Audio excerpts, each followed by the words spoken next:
Замужняя 25-летняя женщина родила 7-го ребенка. К ней приходит мать и кричит в окно: «Поздравляю! А я вам в подарок люстру купила». «А зачем нам люстра? А чтоб вы видели, блин, чем ночью занимаетесь». Девушка говорит подруге: «Я нашла у своего парня банку вазелина. Я должна поверить в то, что у него пятки трескаются». Из разговора на улице. Мужчина: «Как вам не стыдно выгуливать собаку без намордника?» «Да жалко ее, болеет, скоро помрет. Пусть хоть порадуется немного». «И чем это она таким болеет?» «Бешенством». Муж и жена скандалят. «Да я из-за тебя уже одной ногой в могиле». «Ну нифига себе у тебя растяжка». Женщина на приеме у врача. «Доктор, когда мы с мужем занимаемся любовью, у меня коленки и локти болят». «Позу поменяйте». «А как тогда телек смотреть?» Вышла Света по кличке Кувалда из тюрьмы и через месяц вышла замуж. Утро. Звонок в дверь. На пороге стоит соседка и улыбается. Света орет на мужа: «Слышь, почему это наша соседка стоит и улыбается мне?» Щупленький зашуганный муж отвечает: «А я знаю». «Знаешь что? Если я узнаю, что она улыбается из-за тебя, ей будет больше нечем улыбаться, а тебе будут улыбаться все мужики с нашего подъезда».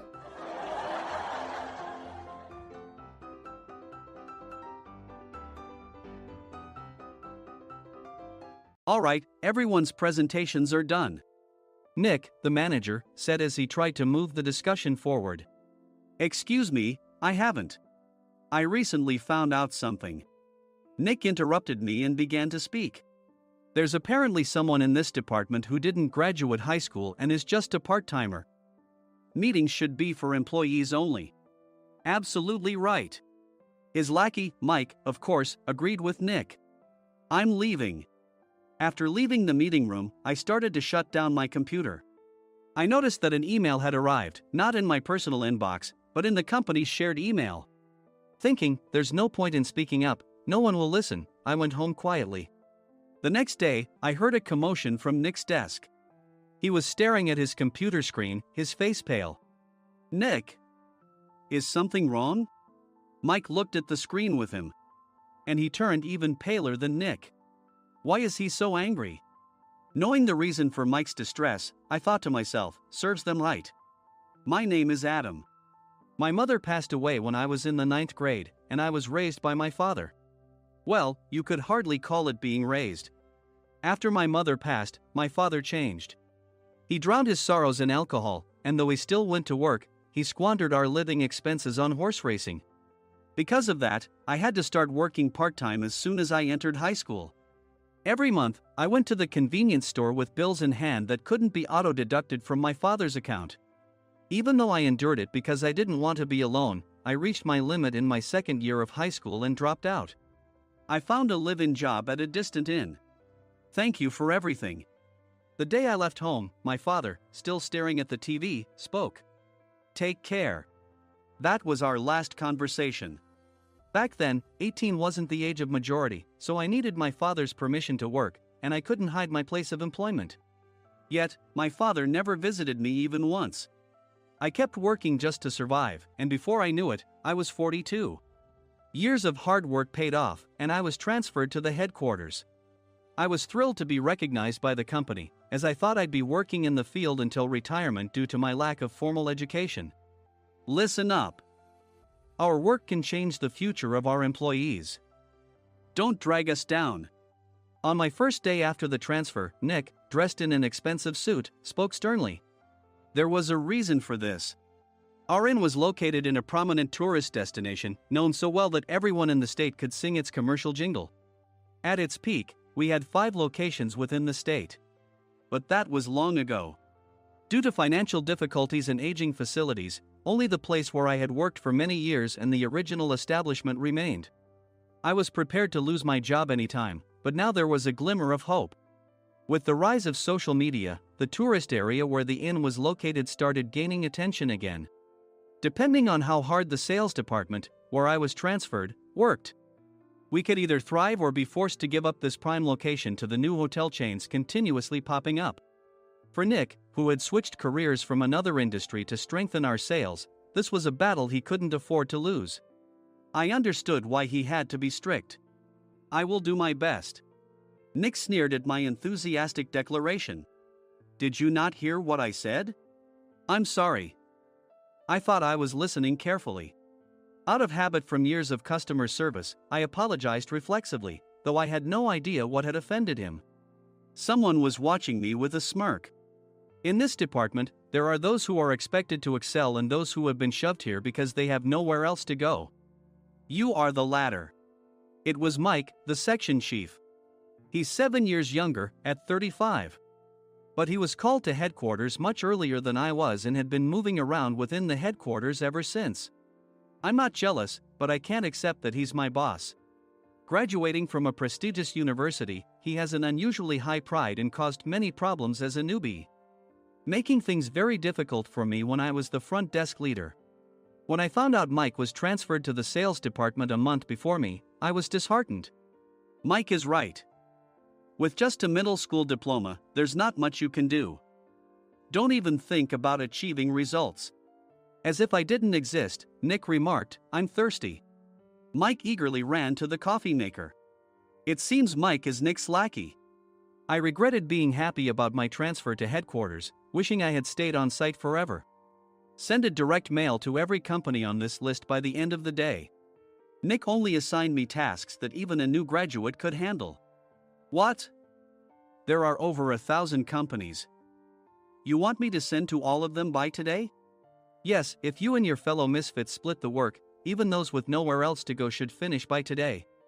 I glanced at the employees typing away expressionlessly. They were worn out from customer service, only thinking about leaving on time, or were women reassigned after having children, with zero motivation for work.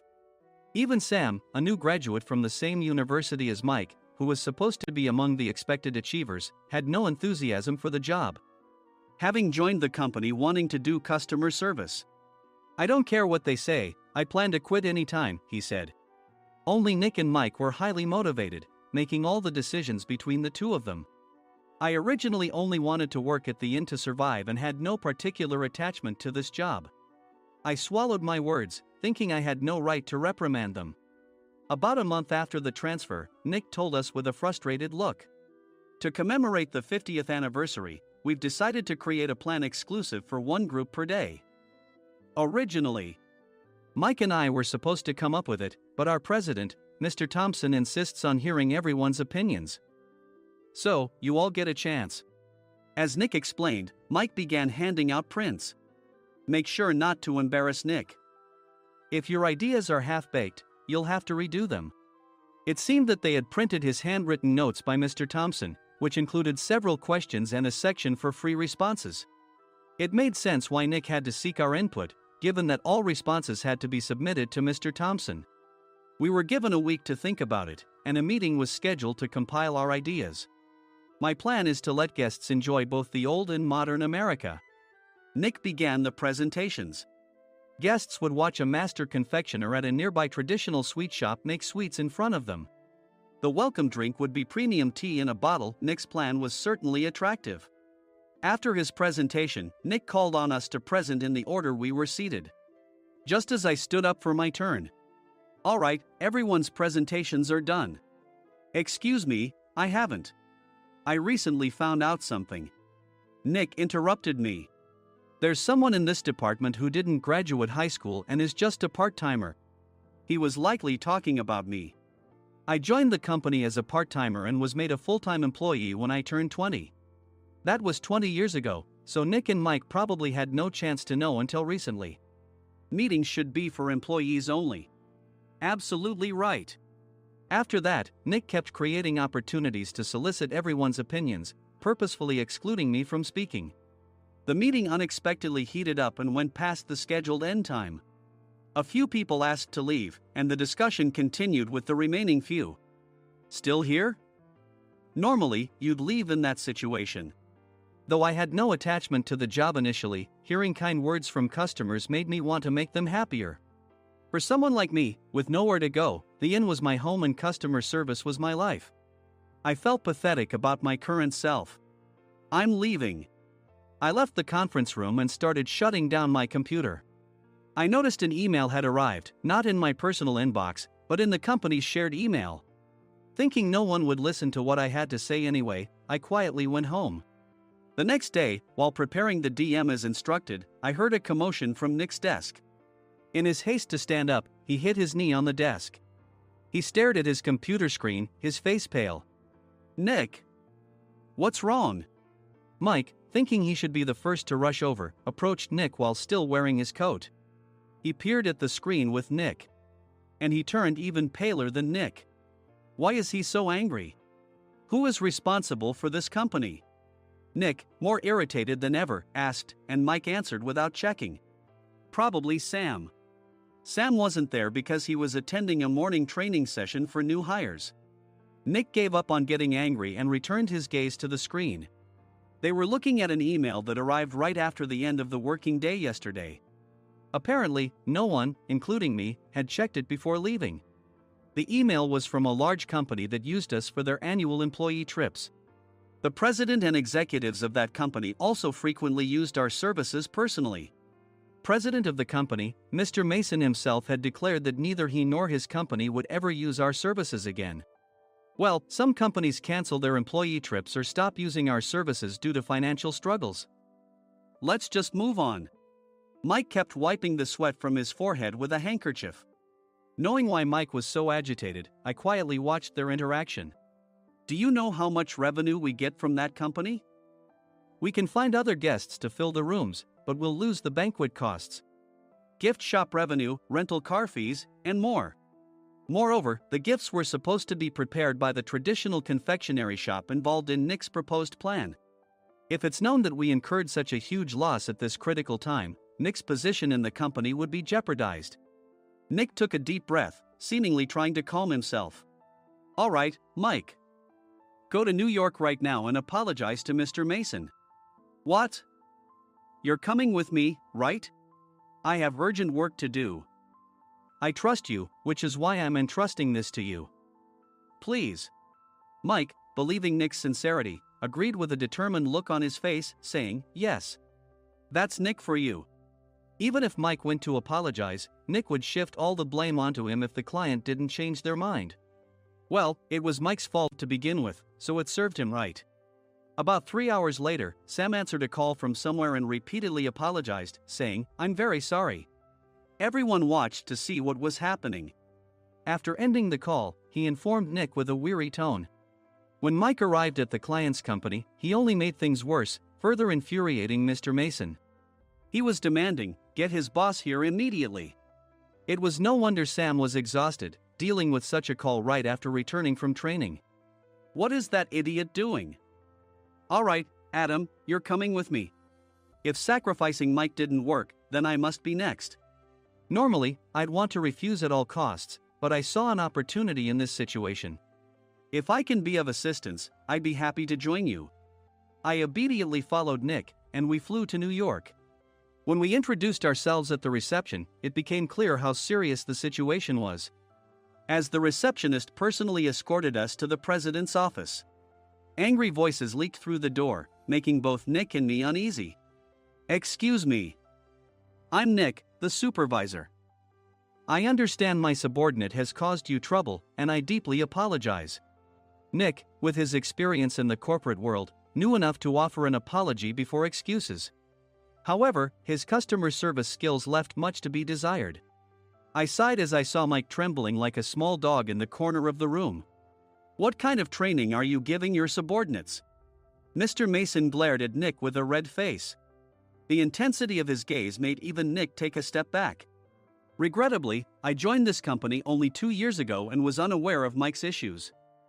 I should have identified his shortcomings sooner. Indeed. I should have realized sooner. No sensible person would come to apologize and then give a lengthy presentation on the drawbacks of not using their in. Nick froze, his mouth slightly open. Suspecting the worst, I picked up the documents that had fallen to the floor. It seemed Mike hastily prepared these documents on the plane, listing the disadvantages. Disadvantage 1, if you change the venue for the company trip, employees might suspect it's for cost-cutting reasons, leading to a negative impression. Reading it aloud half-jokingly, Nick snatched the papers from my hand and checked the contents with a furious expression.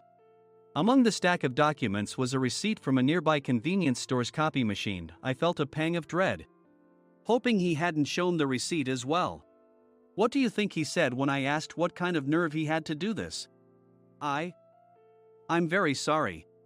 Faced with the dire situation, Nick must have thought there was nothing left to do but apologize. In a voice smaller than I'd ever heard from him, he uttered words of apology. He said, "I'm a Harvard graduate. I don't believe I said anything wrong." Mike!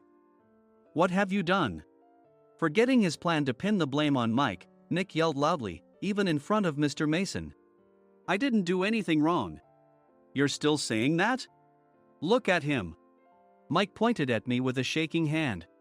"I was assigned to headquarters in my 20s and now I'm a section chief. This guy only made it to headquarters at 42. Everything I've done proves I was right. So why are we losing the contract?" Having said his piece, Mike collapsed to the floor. "Of course. You were sent there because you had nowhere else to go." Mike never expected to hear such words from someone he looked down upon. He lunged at me, and Nick hurriedly stepped in to stop him. "Mr. Thompson told me Mike is a quick thinker, and to take good care of him." There's no way he was pushed aside. "Don't make things worse here." "He didn't say quick thinker, he said only quick-witted, didn't he?" I don't remember that part. I recalled the many troubles Mike caused when he was a newbie. When Mike was on the front line, his pride was so high that he never apologized to customers. Customer service, especially in our job, doesn't work alone. It brings both good and bad situations. If the front staff or housekeepers made mistakes, or the cleaning company didn't properly clean a room, one had to apologize to the customers regardless of personal fault. Mike, in such situations, would never apologize, insisting he wasn't at fault. This often angered customers, and as the front desk leader, I frequently had to apologize on his behalf. He caused complaints and disrupted operations, which is why he was quickly moved to headquarters. In departments where he didn't interact directly with customers, his quick thinking was beneficial and things went well. But it seemed his flaws were starting to show. Corporate reservations are supposed to be entered into the system by the sales representative. But a quick check yesterday revealed that more than 10 items were missing from the client's reservation. The handover document clearly stated what needed to be prepared.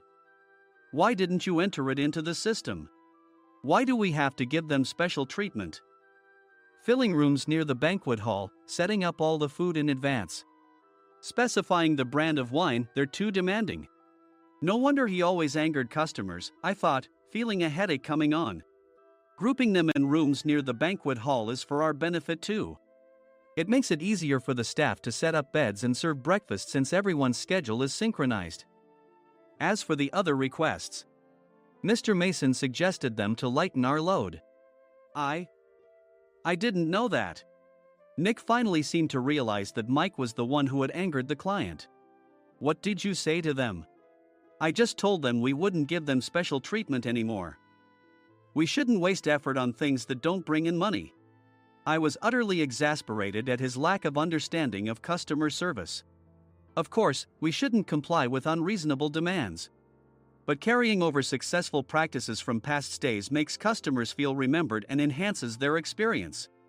Good memories encourage repeat visits. That's part of our job. I looked down at Mike, who was sitting on the floor. In our job, nothing is a waste. Mr. Thompson likely moved you to the sales department, hoping you'd finally understand this. How do you think he feels now that you've failed to meet his expectations? Mike, tears in his eyes, fled the president's office. I was amazed he still hadn't apologized. You have it tough, Adam. It's okay, we're all employees of the same company. I deeply apologize for this disrespectful incident. Especially after all the care you've shown us. If it weren't for you, Adam, I really would have stopped staying here. When I heard you were moving to the sales department, I was willing to reconsider if you handled it. Seeing us talk so amicably, Nick's face contorted. Do you two know each other? Adam's service is excellent. I always requested him specifically. Normally, we don't accept specific staff requests, but we made an exception for Mr. Mason, adjusting my shifts accordingly. He had personally stayed at our hotel just before my transfer, and during casual conversation, I mentioned, I'm moving to the sales department soon. If I hadn't told him then, things could have been much worse. Please continue to take care of us. I look forward to it. On the return flight, Nick awkwardly offered me a can of beer. It's still working hours. Of course, I had no intention of forgiving him for a single beer. Nick might try to pin everything on Mike and avoid any consequences. While pondering this, a startling fact came to light. Nick, the tea bottles for the plan have arrived. I handed Nick a bottle labeled with our inn's name. They look good. What are you talking about? These are plastic bottles. I had assumed we would use the trendy, high-end bottling tea. But what arrived were ordinary plastic bottles of tea with customized labels. The only unique aspect was the label, which had the inn's name, making it look customized. Upon further investigation, I discovered that a substantial amount of money was set to be paid to the tea company. It was priced like bottling tea. Does this plastic bottle really cost $100 each? The tea inside is specially blended for us. The extra cost is for that. Wouldn't it be better to use another tea company? Or is there a specific reason we must use this one? As Nick continued to make excuses, I showed him a printed email. I informed the tea company's president, Mr. Mitchell, that we discovered irregular payments and he confessed. He said you two were high school classmates and planned to split the extra money. That idiot. Why did he confess? That's not important. You should worry about yourself, this could turn into a police matter. Opening the bottle cap, I suggested. How about calming down with this tea? It supposedly has a relaxing effect. Nick drank the tea frantically. In the following days, decisions were made about their fates. Mike was reassigned to the General Affairs Department, with no chance of transfer or promotion, as per Mr. Thompson's orders. As for Nick, since the payment to the tea company hadn't yet been made, he narrowly avoided legal trouble. Instead, he was encouraged to leave the company, and to avoid further complications, Nick submitted his resignation. Rumor has it that connections between HR departments have made it difficult for him to find new employment. Even though it was good to have those two gone, something unexpected happened in the sales department. Everyone became motivated and united in refining the 50th anniversary plan.